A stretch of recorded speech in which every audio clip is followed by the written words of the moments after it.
Surat yang kita baca ini disebut dengan surat Bani Israel. Pertama, kita harus meluruskan pemahaman banyak orang bahwa Israel itu dianggap dengan anggapan yang salah, bahwa Israel itu nama jelek, nama yang nggak baik. Ya. Padahal sebenarnya Israel itu adalah nama Nabi, yaitu Nabi Yakub alaihissalam. Jadi Israel itu nama Nabi. Nabi sinten? Yakub. Nabi Yakub punya ayah namanya Nabi Ishak. Nabi Ishak. Nabi Ishak punya ayah namanya Nabi Ibrahim. Jadi Nabi Yakub itu cucu Nabi Ibrahim. Kemudian Nabi Yakub itu punya anak Nabi Yusuf yang paling dikenal. Tapi anaknya bukan hanya Nabi Yusuf. Ya, anaknya banyak. Ada 12 anak laki-laki. Ya, Nabi Yusuf punya anak 12 rijal, anak laki-laki 12. Yang perempuan juga banyak. Maka karena banyak anak ini namanya Bani. Kalau satu namanya apa? Ibnun. Dua? Ibnani. Kalau banyak Banun atau Banin. Nah, Banin itu kemudian nun yang dibuang karena mudhaf ilaih, maka menjadi Bani. Bani Israel. Berarti Bani Israel itu maksudnya anak putunipun Kanjeng Nabi Yakub. Mohon paham dereng? Kok lumayan gitu. Jawaban yang paling enak lumayan gitu. Ya, gitu. Masya Allah. Yang penting-penting nak karo mbak wedo aja mau kudu lumayan. Dadi masano piye Pak? Wenake pol. Aja lumayan. Gitu. Senajan rasane lumayan, tapi sampean maturi apa? Wenake pol. Ki nyenengke ati untuk ganjaran. Gitu. Amin Allahumma.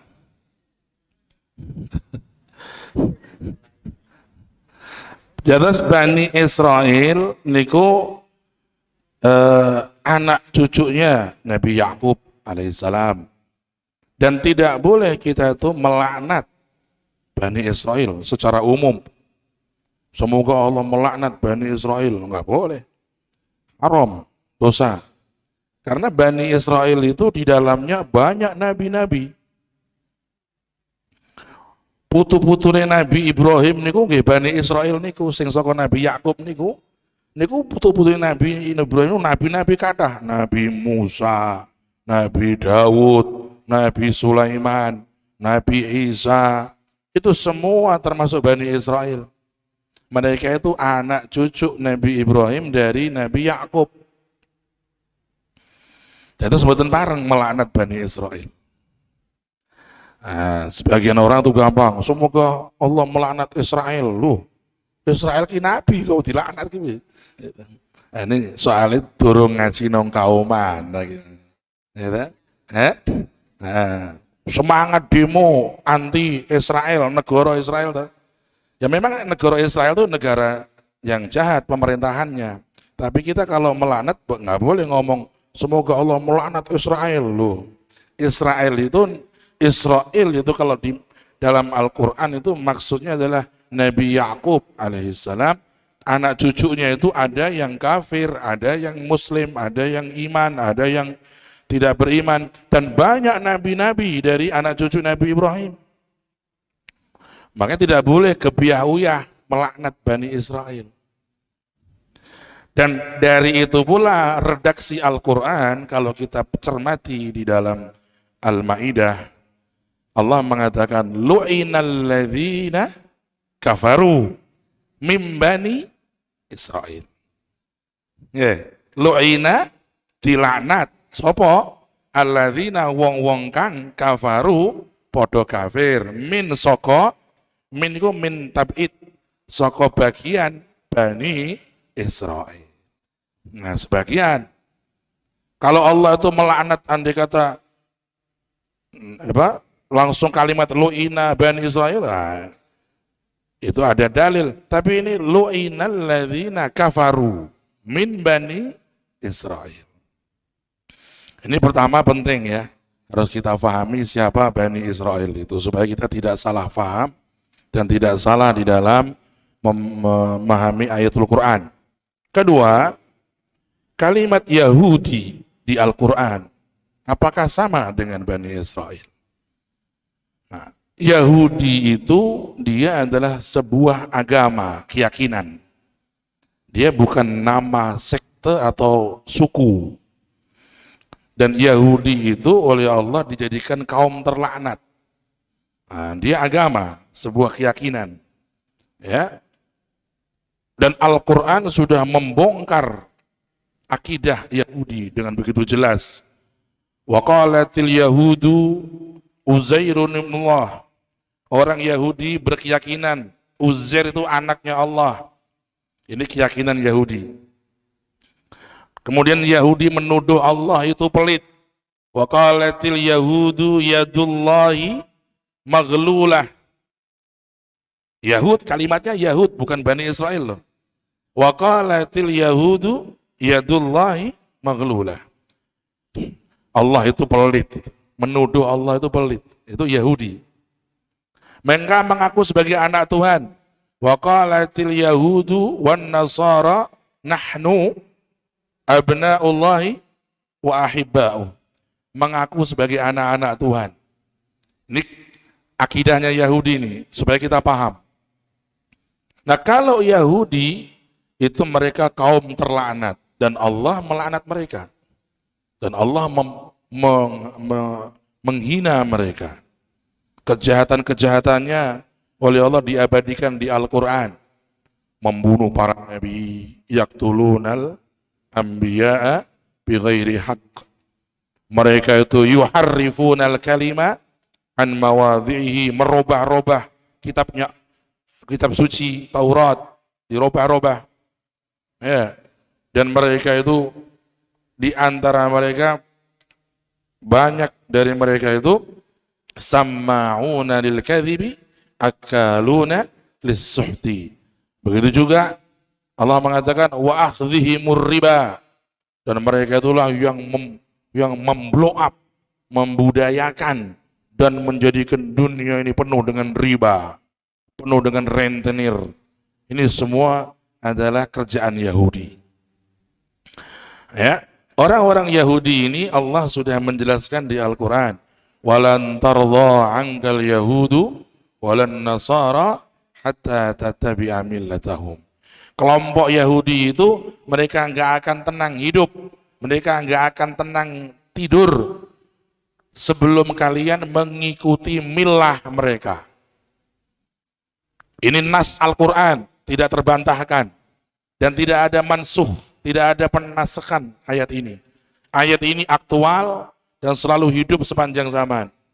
Warning untuk kita bahwa orang-orang Yahudi itu program mereka dari mulai zaman Nabi sampai zaman sekarang itu ingin merusak akidah kita, merusak akhlak kita, merusak iman kita. Pada ujung-ujungnya adalah memurtadkan kita. Na'udzubillahi min dzalik. Maka hati-hati kita dari segala hal yang datang dari kelompok Yahudi ini. Nah, kebetulan ketika Nabi SAW hijrah ke kota Madinah, di kota Madinah itu ada kelompok Yahudi 3.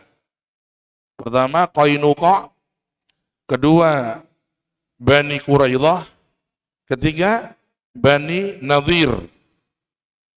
Totalnya mereka ini 3 suku ini kalau ditotal 2.000 orang zaman Nabi. 2.000 orang cukup banyak. Mereka hidup di Madinah. Sebelum Nabi datang mereka sudah di Madinah. Ketika Nabi masuk kota Madinah, maka di kota Madinah diadakan kesepakatan dengan kaum Yahudi ini untuk hidup berdampingan, hidup saling menghargai, menghormati, maka dikenal sebuah kesepakatan namanya Piagam Madinah. Hidup satu kota, satu negara, ya, Muslim dengan Yahudi. Ada sekitar 10 atau 11 poin yang disepakati oleh Nabi dengan para Yahudi saat itu. Tapi memang karena dasarnya Yahudi itu orang-orang yang penipu. Orang Yahudi itu dikenal sepanjang sejarah mereka khianat, ya, pengkhianat. Wong Nabi wae dipataini kok. Gitu. Nabi-nabi Bani Israel itu dibunuh oleh mereka. Apalagi gitu, orang-orang biasa. Termasuk Kanjeng Nabi Muhammad SAW itu beberapa kali akan dibunuh oleh kaum Yahudi di Madinah. Ya, pernah mau diracun, pernah juga akan dijatuhin batu besar dari atas. Ada beberapa langkah ingin membunuh Nabi Muhammad SAW, tapi Kanjeng Nabi selamat. Mereka dengan pengkhianatan kepada kesepakatan itu akhirnya terusir dari kota Madinah. Mereka terusir dari kota Madinah. Ya, pertama yang terusir Bani Qainuqa. Kemudian yang kedua Bani Quraidah. Yang ketiga Bani Nadhir. Dan sebagian mereka juga banyak yang dibunuh sebagai hukuman atas pengkhianatan mereka. Niki kula singkat mawon. Secara inti, kaum muslimin di abad ini harus selalu waspada dari segala hal yang datang dari kaum Yahudi. Karena kaum Yahudi itu kelompok yang dilaknat oleh Allah dan mereka itu dijadikan sebagai momok keburukan di bumi ini. Sampai Allah mengatakan yufsiduna fil ardi ba'da islahiha. Yang merusak di muka bumi ini ya, adalah kaum Yahudi.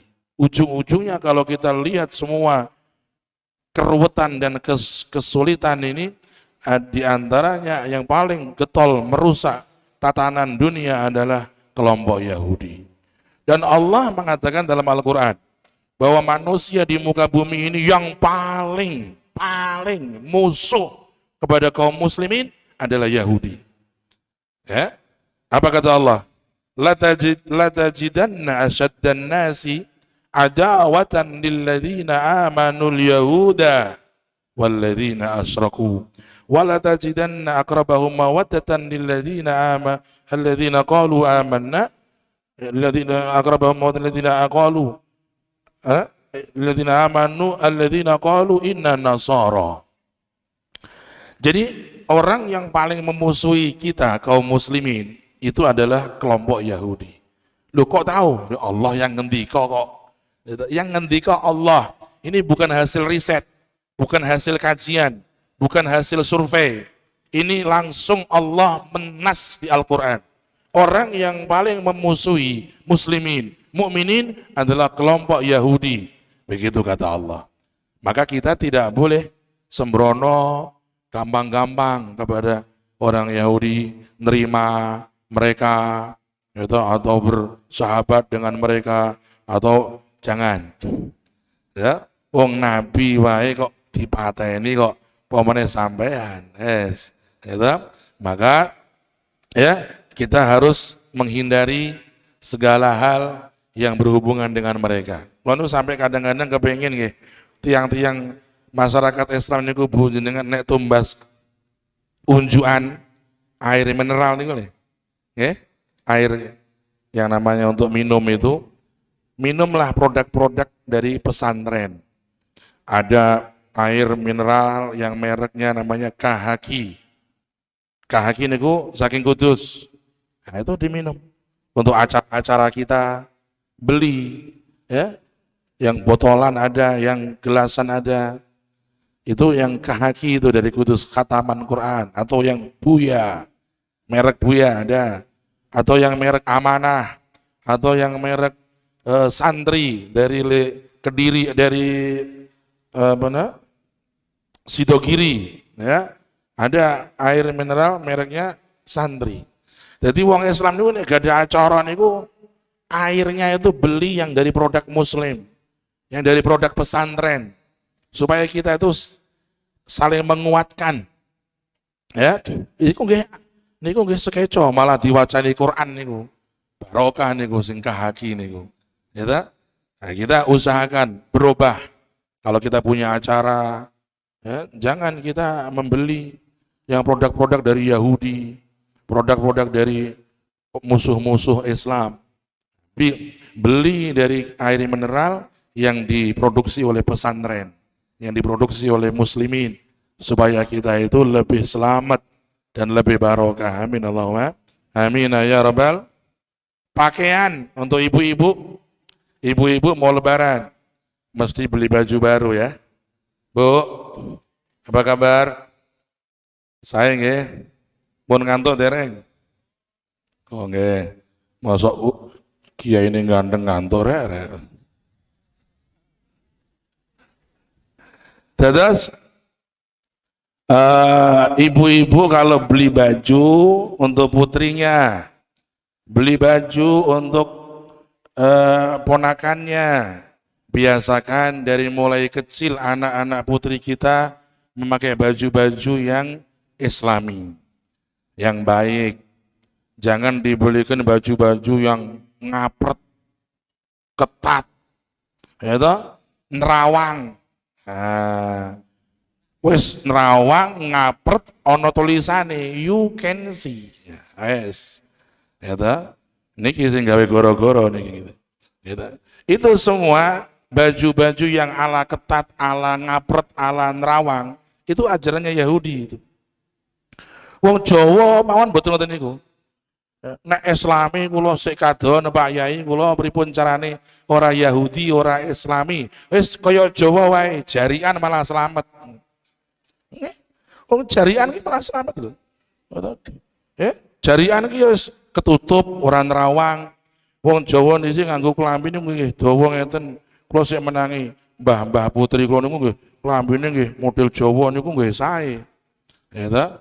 Pakai baju dan pakai penutup napa niku kepala yang model kupluk wedok jenenge niku. Jadi kita sekarang kalau mau beli baju jangan niru baju-baju ala Nasrani Yahudi.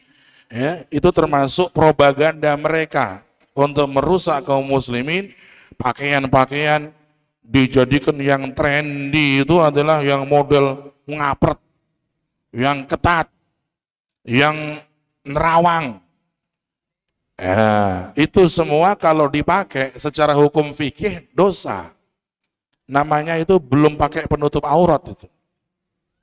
Ini ana wong wedok nganggo klambi sing nerawang sampai kulitnya kelihatan, warna kulit kelihatan, ini nerawang. Itu hakikatnya belum menutup aurat, dosa.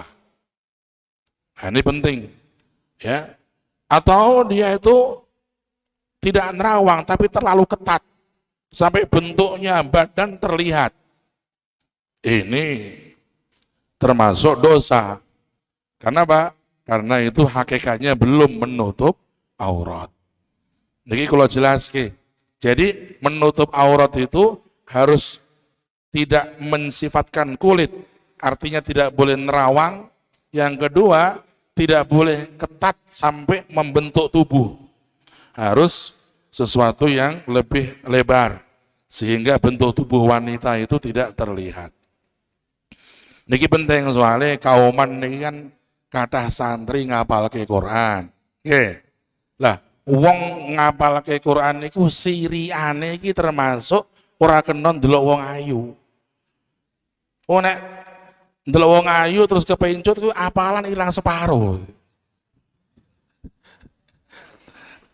Niku Al-Imam Asy-Syafi'i radhiyallahu anhu, beliau tuh orang yang super cerdas. Kalau membaca sekali langsung hafal. Langsung hafal. Baca maca pisan langsung hafal. Dia enggak lali-lali, enggak lupa-lupa. Sekali baca langsung hafal, kan enggak pernah lupa. Itu Imam Syafi'i. Nek Kang Syafi'i, gitu. Kang Syafi'i kuwi Mocone ping 100 rapal-apal, apal sedina lali. Niku Kang Syafi'i kuwi. Beda. Gitu. Imam Syafi'i yang hafalannya sehebat itu, kecerdasannya seperti itu, pernah terjadi. Beliau pulang dari ngaji, ono wong wedok rodok sepuh, kira-kira swidak. Ora kok 40 ora. 40 kan sek pandangan hidup kuwi gitu. Gitu. Swidak. Tapi sik ayu, Imam Syafi'i batin. Iki wong wedok iki ketoke wis ana swidak. Kok jek ketok ayu. Gitu. Ngoten tok. Ora kok nggodho sweet ngono ora ana. Gitu. Itu Imam Syafi'i langsung astagfirullah, langsung mantun mulih teng kamar penggodaan niku arep murojaah ngilmu Quran apalane kabur lali kabeh. Sing digiling ya wong wedok 20 tahun mau. Astagfirullah, lah niki bahaya gitu. Gitu. 20 lho, Mbah. Gitu. Terus Imam Syafi'i niku ngersula kalih gurunipun asmane Al-Imam Waqi'. Kanjeng guru, ya nang, apalan kula kacau niki. Kula badhe ngapalke Quran murojaah ngilmu lali sedaya niki. Lah awakmu mangan haram apa piye? Mboten, astagfirullah. Mboten dahar haram kula. Kula nyirii haram, makruh mawon kula mboten. Oh, lah awakmu apa nglakoni maksiat? Nalika dhewe-dhewe nang kamar maksiat? Mboten, kula mboten maksiat. Apa sampean mau nang dalan kepethuk sapa ngono? Lah niku kula niku wau mboten jarak janjane niku kepanggih tiyang ibu-ibu mun radi sepuh. Biasane kula nggih mboten ningali, tapi niku rada menarik perhatian. Swidak kok cek kempling. Kula batin. Loh, swidak kok cek kempling ya. Ngoten mawon. Lah kuwi gara-gara kuwi sampean apalanmu rusak. Sampean saiki salat taubat istighfar njaluk ngapura nang Allah. Akhirnya Imam Syafi'i istighfar taubat nang Allah terus cerdase apalane balik-malih. Alhamdulillah. Mulane Imam Syafi'i nyair sakautu ila waki'in su'a hifdhi farsa dani ila tarkil ma'asi wa alamani bi'an nal ilma nurun wa nurullahi la yuhda li'asi. Ngoten dawuh Syafi'i, aku matur nang guruku, apalan kula kok kacau niki pripun Kanjeng Guru. Kanjeng Guru ndawuh nek awakmu kepengin entuk ngilmu sing barokah ya aja nglakoni maksiat. Soale ngilmu iku cahayane Allah. Cahayane Allah iku dititipke marang wong sing iso ninggal maksiat. Niki wau kepentingane niki wau ngoten niku.